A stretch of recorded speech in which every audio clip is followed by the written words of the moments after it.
অভিনেত্রী মৌসুমী ভট্টাচার্য আবারও হুমকি দিলেন দেবাংশুকে। বললেন, "এইভাবে আমাদেরকে অর্ডার দিলে হবে না।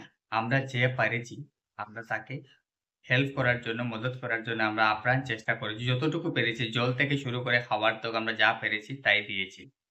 তবে তোমরা কি করেছ?" তো আসুন বন্ধুরা, মৌসুমী ভট্টাচার্যের সেই ভিডিওটা আপনাদেরকে সামনে তুলে ধরলাম। আপনারা একটু ভালো করে মন দিয়ে দেখুন এবং কিন্তু আমাদের উপর এসব অর্ডার সিটি দিলে চলবে না তো। কিছু আমরা মানবো না। আর ওই ৭ ডাক্তার কি না খেতে পেয়ে মরবে? এটাই চেয়েছিলেন তো? সেইটার জন্য আমি প্রতিবাদ করেছি যে এই যে জনসাধারণ করছে, এটা ফলাফলটা কি হবে জানেন? যদি জনগণের মাঝখানে ওনারা চলে আসেন? সামলাতে পারবেন না। তাই আমাকে নিয়ে রসিকতা মজা করতে বলেছেন যে দেবাংশুর সাথে আমার বিয়ে দিয়ে দেবেন। দেবাংশু বড় তো আছে হাজবেন্ড হওয়ার মেটেরিয়াল। জানি না বাবা, যে বিয়ে করবে দেবাংশুকে তাকে শতকোটি প্রণাম। মানে তাকে এটলিস্ট প্রণাম করে দেখে নি কার সাথে বিয়ে দেবে দেবাংশু।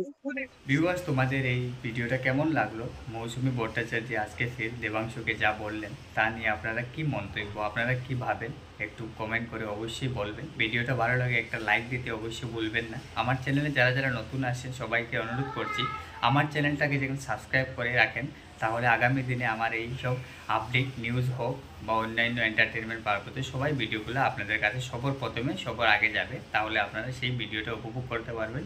আজকের জন্য অতটুকু। আপনারা ভালো থাকবেন।